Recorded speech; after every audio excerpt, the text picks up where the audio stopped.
morning, everybody. Welcome to your Tuesday, 6 a.m. now. Be careful there, Darren. You okay? There's a lot of cables I'm on telling the ground. you, yeah, it's like jump roping around here. Yes. I've tripped on that same wire before.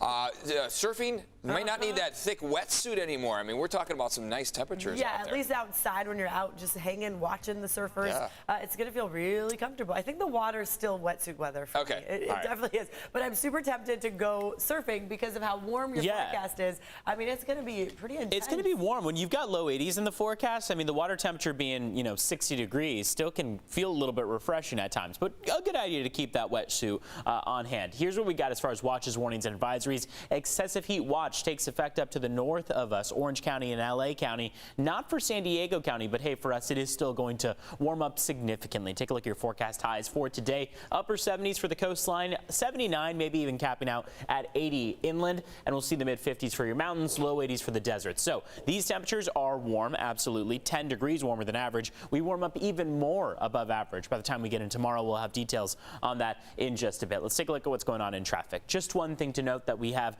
on the 15. This is on the 15 southbound at the Mira Mesa Boulevard exit. We've got the right-hand shoulder blocked with a stalled vehicle. Tow truck on scene working to clear that right-hand shoulder. Back to you. Evan, thank you. A statewide indoor mask mandate is expected to be lifted next Wednesday for people who are vaccinated against coronavirus. So masks will still be required for school kids, but those guidelines may be updated soon as well. And the state says local governments can continue their own mask requirements. For example, LA County, they're going to be keeping the mask mandate. San Diegans have mixed reactions to this. I think it's time that we move on and that it's up to us to take care of ourselves and our well-being. I'm going to keep wearing my mask every time I go out. A requirement that people test negative before visiting hospitals and nursing homes will also be lifted. This comes as local cases have dropped nearly 60% since Friday. We are down to just over 1,300 new cases on Sunday. And now this morning, there's a bill that could bring back that COVID sick leave. Now it's waiting for the governor to sign this. So we're going to send it over to CBS 8's Dana Marie McNichol with the latest update on what this means for businesses and employees. Good morning, Dana Marie. Good morning to you both. That's right. That bill is sitting on Governor Newsom's desk. It would bring back COVID paid sick leave for workers once again. Now, employees like a frontline nurse we spoke to says this is something they've been anticipating. It's a victory. But others, critics, say that this time around, businesses, small businesses could be impacted because they need to shoulder the cost. Requiring small businesses and nonprofits to pay up to 2 weeks of sick paid leave on top of existing pay leave is a financial burden that could bankrupt a local store, a local restaurant, or a nonprofit that's barely holding on by the skin of their teeth. Now, here are the details in terms what you need to know. So supplemental sick pay already approved by California lawmakers applies to businesses with 26 or more workers and is retroactive to January 1st, providing up to 2 additional weeks equaling 40 hours of paid time off if an employee is sick with COVID or if they have to take care of a family member who contracts the disease. It also applies if you were exposed, need to attend a vaccination appointment, or recover from an immunization, taking care of a child who cannot attend school because of the virus-related closures or quarantine. Now, part-time workers would also be eligible for sick leave equal to the number of hours they typically work in a week. This time around, there is no federal money to help offset the cost. Now, California legislature approved the bill on Monday. This legislation now heads to Governor Newsom, which he is expected to sign soon. Again, this is retroactive to January 1st. This paid COVID sick leave for employees, workers 26 or over for a business that will fall on the shoulders of those small businesses. Dana Marie McNichol live in Harbor Island. I'll send it back to you. Dana Marie, thank you so much for that update. The Marines accused of stopping the San Diego Zoo safari are expected in court for the first time today. The 4 men, as you see there, being escorted by police, well, they are accused of felony vandalism after authorities say they derailed their gondola, causing the entire ride to stop. It happened just over a week ago. It was a Saturday. More than 100 people were stuck on the ride. Thankfully, nobody was hurt. CBS 8 is staying amped up in the fight over those high SDG&E bills. Our viewers have been sharing their concerns and asking a lot of questions. And this morning, we are taking a closer look at your bill, looking at each one of those lines. CBS 8's Chris Groh joining us live outside SDG&E headquarters with what we're actually paying for. Good morning, Chris.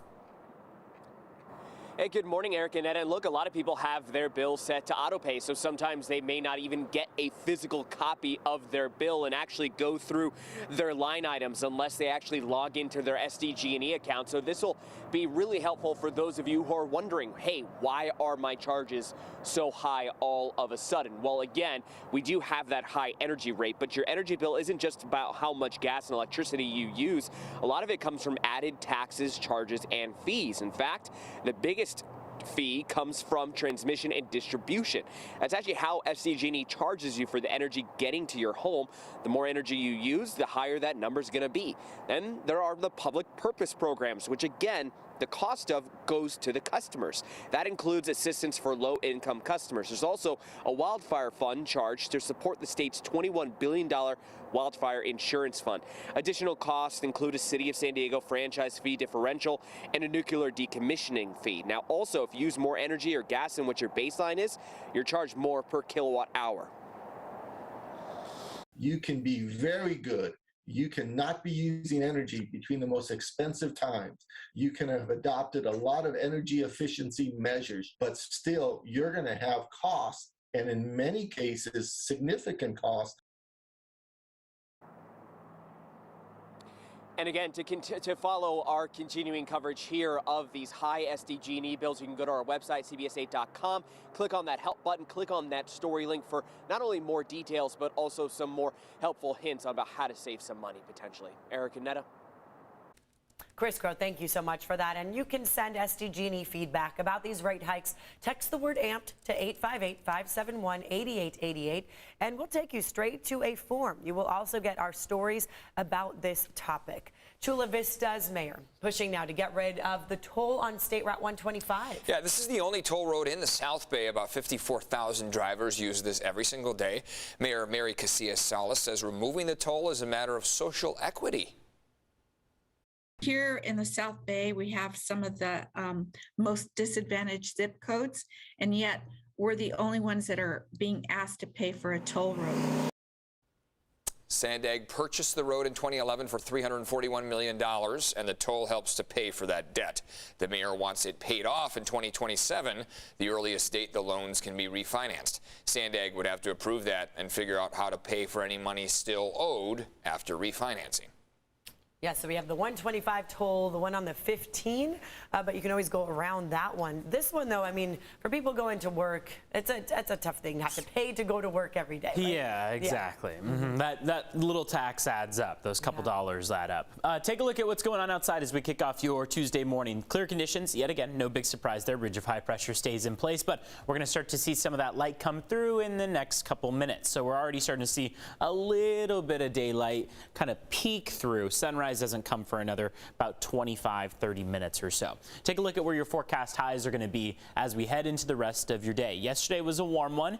It felt like spring. Today is going to feel a little bit more like summer, dare we say, where those temperatures are making their way into the low 80s through some of your inland valleys, upper 70s for your greater coastline with a few high clouds here and there. Mountains will still stick to the mid 50s. They'll make it into the 60s beginning about tomorrow or so.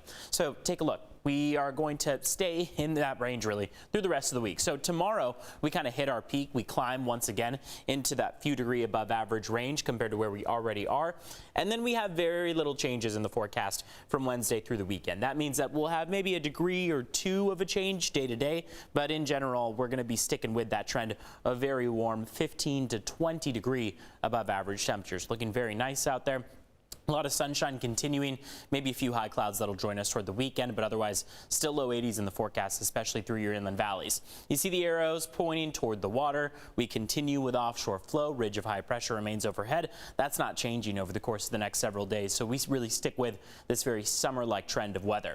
It is still a good time to keep that jacket on hand through the early morning hours, as we're in the 30s in Ramona, for example, 48 in Alpine, 41 in El Cajon, and 52 in Del Mar. That means keep the jacket on hand and over a light layer, because once you take that jacket off by the afternoon, it'll feel a lot nicer in those upper 70 and low 80-degree temperatures to be in that maybe thin layer of clothing as opposed to the jacket that you might want for the early morning hours. Let's talk about what's going on in traffic this morning.